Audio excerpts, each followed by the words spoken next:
بسم اللہ الرحمن الرحیم۔ السلام علیکم ورحمۃ اللہ وبرکاتہ۔ جیسا کہ آپ جانتے ہیں کہ ہمارے چینل کا نام تھا کانسٹیٹیوشنل جرنی، لیکن کانسٹیٹیوشن کے ساتھ پچھلے 2 سال سے کیا ہو رہا ہے، ان حالات میں ہمیں یہ اپنا سفر جو تھا وہ روکنا پڑا، کیونکہ ہم سمجھتے تھے کہ آئین کے ساتھ جتنا کھلواڑ ہونا تھا وہ ہو چکا، اب شاید اس کے بعد مزید کھلواڑ نہیں ہونا چاہیے۔ جیسے کھلواڑ ہوا، سب سے بڑا کھلواڑ ہوا 8ویں ترمیم کا۔ 8ویں ترمیم کے بعد جو کھلواڑ ہوا وہ تھا 18ویں ترمیم کا، جس نے ایکچولی مرکز کو کمزور کیا، صوبوں کو مضبوط کیا۔ اس کے بعد جو کچھ ہوا وہ اس کے اوپر کچھ کہا نہیں جا سکتا جو کچھ ہوا، یعنی پھر تو تقریباً آئین جو ہے وہ بے معنی ہو کے رہ گیا۔ لہٰذا ہمیں اپنا وہ سفر روکنا پڑا اور اپنے چینل کا نام بزنس لا اینڈ میریٹائم لا رکھنا پڑا۔ وہ اس لیے کہ میں بزنس لا پڑھاتا ہوں بیری یونیورسٹی کے اندر، لا آف کانٹریکٹ اور دیگر جو بزنس ریلیٹڈ لاز ہیں وہ پڑھاتا ہوں، اور ساتھ ساتھ میں بیری یونیورسٹی کے national institute of maritime affairs کے اندر ریسرچ کرتا ہوں میریٹائم لاز پہ۔ لہٰذا ہم نے اپنے چینل کا نام چینج کر دیا، لیکن میں اپنی کمٹمنٹ پہ قائم ہوں۔ میں آئین کو اسٹڈی کر رہا ہوں ساتھ ساتھ، اور اپنا آئین بھی لکھ رہا ہوں۔ جس دن جیسے موقع ملا، اب یہ ایک دفعہ پھر آئین اپنی اصلی صورت میں بحال ہو، آئین کی عملداری ہو، پاسداری ہو، تو پھر ہم اس آئین کے اوپر مزید کرٹیک کر کے فائنل جو اس کی شیپ بنے گی، اس پہ کرٹیک کرنے کے بعد میں اپنا ایک آئین پیش کروں گا، جو کہ اگر میری زندگی میں نافذ ہوا تو ٹھیک، نہیں تو میرے مرنے کے بعد نافذ ہو جائے گا کبھی نہ کبھی۔ تو یہی ہمارا مقصد ہے کہ ہم آئین لکھ کے چلے جائیں۔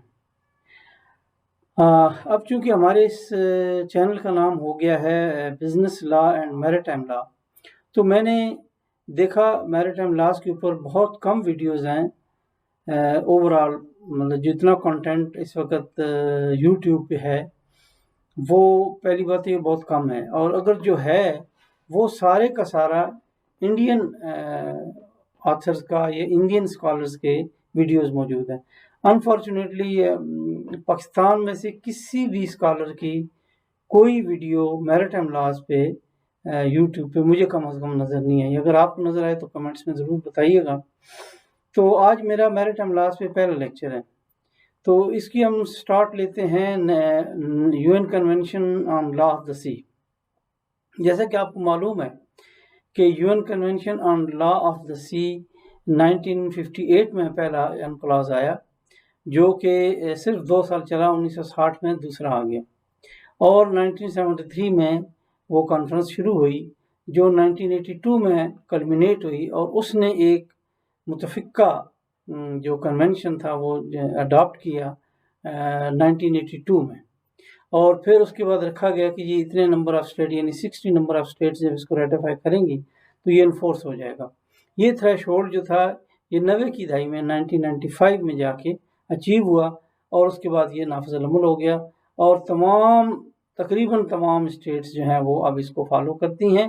اس کے مطابق، یعنی U N convention on laws of the sea 1982 کے مطابق، ہر اسٹیٹ نے اپنے میریٹائم زونز جو تھے، territorial water, internal water, base line, contagious zone, exclusive economic zone اور ایکسٹینڈڈ کانٹیننٹل شیلف ڈکلیئر کیے، اور اپنے لا بنائے جو کہ اس کنونشن کے مطابق تھے۔ پاکستان کا جو لا اپلیکیبل ہے وہ ہے میریٹائم زون ایکٹ 2023۔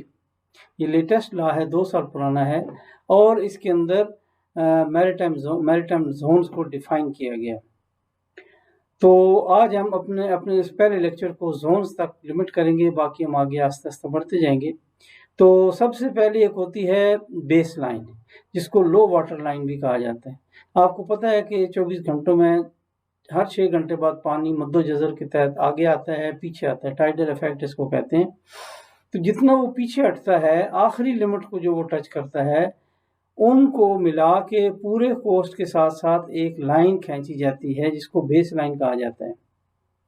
اب اس بیس لائن کے اوپر ہم ایک ڈیٹیل میں لیکچر بعد میں کریں گے، جس میں ہم بتائیں گے کہ اس کو اسٹیٹ لائن میں کیسے کنورٹ کیا جاتا ہے۔ فی الحال آپ یہ سمجھ لیں کہ وہ جو لو واٹر لائن ہے اس لائن سے لے کے اپ ٹو 12 ناٹیکل مائل ہمارا جو ہے اس کو کہتے ہیں ٹیریٹوریل واٹر. اس بیس لائن سے اندر لینڈ کی طرف جتنا پانی ہوگا، چاہے وہ کوئی دریا ہے، کوئی کریک ہے، کوئی کینال ہے، کچھ بھی ہے، کوئی بے ہے، کوئی خلیج ہے، وہ سارا انٹرنل واٹرز کہلائے گا. اور اس سے آگے سمندر کی طرف جو ایریا ہے اس کو ہم ٹیریٹوریل واٹر کہیں گے. ٹیریٹوریل واٹر کے اوپر وہ تمام لاز لاگو ہوتے ہیں جو ہمارے زمین پہ لاگو ہوتے ہیں. اس کی مثال ایسی ہے جیسے آپ کے گھر ہے تو گھر کے سامنے ایک گرین بیلٹ ہوتی ہے، ایک ریمپ ہوتی ہے. اب آپ کسی کو الاؤ تو نہیں کریں گے کہ آپ کی گرین بیلٹ پہ آ کے ٹھیلا لگا کے بیٹھ جائے، یا آپ کی گرین بیلٹ پہ آ کے اپنی گاڑی کھڑی کرنا شروع کر دے، یا ادھر اپنا کتا باندھنا شروع کر دے. تو آپ کہیں گے بھائی میاں یہ جو جگہ ہے جو ہمارے گھر کے باہر ہے گرین بیلٹ، یہ ہماری ہے، اس میں میرے وہ تمام حقوق حاصل ہیں جو مجھے گھر کے اندر حاصل ہیں. تو ایسا ہی آپ کا میریٹائم جس کو territorial water up to 12 nautical mile from the base line, یہ آپ کا گرین بیلٹ ہے، یہ آپ کا اپنا ہے، اس کی سمجھے کہ آپ کی زمین ہے. وہ تمام قانون اس پہ لاگو ہوں گے جو آپ کی زمین پہ لاگو ہوتے ہیں.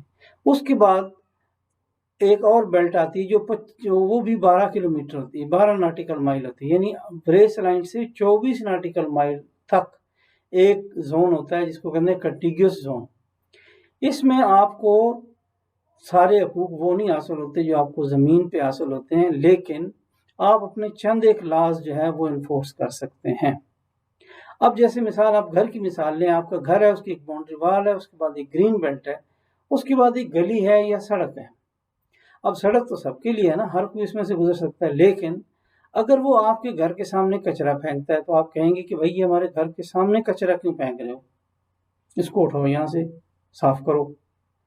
یا دو بندے لڑ پڑتے ہیں آپس میں اور آپ کے گھر کے سامنے لڑائی شروع کر دیتے ہیں، دھینگا مشتی ایک دوسرے کو زود و کوب کرنے لگ جاتے ہیں، فائرنگ کر دیتے ہیں، تو آپ کہہ سکتے ہیں کہ بھائی میرے گھر کے سامنے سے ہٹ جاؤ، کہیں اور جا کے آپ لوگ جو کرنا ہے کر لو. تو یوں یہ جو کنٹیجیس زون ہوتا ہے یہ اپ ٹو 24 ناٹیکل مائل ہوتا ہے. اس کے اندر آپ انوائرمنٹل لاز، امیگریشن لاز اور ٹیکسیشن لاز اور سیکیورٹی لاز کو آپ انفورس کر سکتے ہیں. اگر آپ کے امن کو خطرہ ہے کسی اس کے امن کا، آپ تب بھی اس کو کہہ سکتے ہیں کہ بھئی یہ روک دو کام. اگر آپ کے انوائرمنٹ کو خطرہ ہے تو آپ کہہ سکتے ہیں کہ بھئی یہ روک دو کام. اگر آپ کے ٹیکسز کے اوپر کوئی فرق آ رہا ہے تو آپ کہہ سکتے ہیں کہ بھئی یہ روک دو کام. اور اسی طرح آپ اگر وہ ہیومن اسمگلنگ کر رہا ہے، بندوں کو لے کے جا رہا ہے، انتھرائزڈلی لے کے آ رہا ہے، تو بھی آپ اس کو وہاں روک سکتے ہیں. پائریسی اگر وہ کر رہے ہیں جو کہ ایک بہت بڑا کرائم ہے اگینسٹ ہیومینٹی، اگینسٹ شپنگ، تو بھی آپ اس کو وہاں روک سکتے ہیں. اس کے بعد جو ہے اپ ٹو 200 ناٹیکل مائل وہ ہوتا ہے آپ کا ایکسکلوزو اکنامک زون. اس کے اندر اس کے واٹر کالم میں اور اس کے سمندر کی سطح پہ آپ کو حقوق حاصل ہیں کہ آپ مچھلیاں پکڑیں، آپ جڑی بوٹیاں اٹھائیں وہاں سے اور ان سے آپ دوائیاں بنائیں، جو بھی بنانا ہے بنائیں، اور سمندر کی تہہ سے آپ سپیاں نکالیں، گھونگے نکالیں، ریئر ارتھ میٹل نکالیں، پولی میٹالک نیڈیولز نکالیں، تیل نکال لیں، گیس نکال لیں اگر آپ کو ملے. اسی طرح وہ تمام ریسورسز جو سی بیڈ کے سمندر کی تہہ سے حاصل کیے جا سکتے ہیں وہ، اور اس کے واٹر کالم سے جو حاصل کیے جا سکتے ہیں وہ، اپ ٹو 200 ناٹیکل مائل وہ آپ کا ہے، آپ اس میں سے لے سکتے ہیں. اس کے بعد اس سے آگے کیا ہوتا ہے؟ اس کے آگے ہوتا ہے انٹرنیشنل واٹر. وہ بین الاقوامی پانی ہوتے ہیں، اس میں ہر ایک کو فریڈم ہے نیویگیشن کی، آنے جانے کی، ایکسپلوریشن کی بھی. تو اس پہ ہم ایک اور چیز ہوتی ہے، وہ ہوتا ہے ایکسٹینڈڈ کانٹیننٹل شیلف. آپ کے کورس سے لے کے اگر ایک ڈھلان ہے پانی کے اندر جو پانی کی سطح کم ہے، اور وہ کم سطح جو ہے وہ کافی آگے تک جاتی ہے، 200 ناٹیکل مائل سے آگے تک بھی کم گہرائی والا ایک پورشن ہے جو جاتا ہے، تو آپ اس کو یعنی 150 کلومیٹر اور اپ ٹو 350 ناٹیکل مائل تک آپ اپنا ایکسٹینڈڈ کانٹیننٹل شیلف لے سکتے ہیں. لیکن اس کے لیے آپ کو ثبوت دینا ہوں گے، ڈیٹا دینا ہوگا، ڈیپتھ کا ڈیٹا دینا ہوگا، کون سا ایریا ہے جہاں تک یہ ڈیپتھ آپ کی چلتی ہے. اور یہ آپ کو یو این کے اندر ایک کمیشن ہے، U N commission on limitation of extended continental shelf, وہ آپ کو منظوری دیتا ہے کہ آپ کا EEZ تو 200 ناٹیکل مائل تک ہے، اس کے علاوہ آپ کا 100 کلومیٹر اور آگے تک یہ آپ کا ایکسٹینڈڈ کانٹیننٹل شیلف ہے۔ اس میں آپ کو سمندر کی تہہ سے ہر چیز نکالنے کی اجازت ہے، لیکن اس کے اوپر جو واٹر کالم ہے اس میں سے آپ کو حقوق وہ حاصل نہیں ہے۔ صرف سطح سمندر سے کچھ چیز نکالنی ہے، وہ پولی میٹالک نڈیولز ہیں یا انرجی ہے، یا آپ نے وہاں پر کوئی ڈرلنگ کرنی ہے تو وہ آپ کر سکتے ہیں، لیکن اس کے واٹر کالم میں جو کچھ ہے وہ آپ کا نہیں ہے، وہ انٹرنیشنل واٹر ہی کہلائے گا۔ تو یہ 4 چیزیں آج ہم نے پڑھی ہیں۔ ایک ہم نے پڑھا ہے انٹرنل واٹرز، اس کے بعد بیس لائن کے بعد ٹیریٹوریل واٹرز، پھر کنٹیجیس زون، پھر ایکسکلوزیو اکنامک زون، پھر ایکسٹینڈڈ کانٹیننٹل شیلف، اور پھر انٹرنیشنل واٹرز۔ آج کی ویڈیو اتنا ہی۔ اگلی ویڈیوز میں ہم ایک چیز کو، جیسے بیس لائن ہے، اس کو اسٹڈی کر کے اس کی بتائیں گے کہ اسٹیٹ لائن اس کی کیسے بنتی ہے اور یہ کس طرح ڈکلیئر ہوتی ہے، کیسے پاکستان نے اس کو ڈکلیئر کیا ہوا ہے، کیا اس کے مضمرات ہیں، اور اس طرح پھر ہم آگے چلتے جائیں گے اور آہستہ آہستہ اپنے میریٹائم لاز کے جو ڈائمنشن ہے اپنے چینل کے، اس کو امپروو کرتے جائیں گے۔ آپ کو بہت بہت شکریہ، اپنا خیال رکھیے گا، اور اپنے اس چینل کا بھی بہت بہت شکریہ۔ السلام علیکم ورحمۃ اللہ وبرکاتہ۔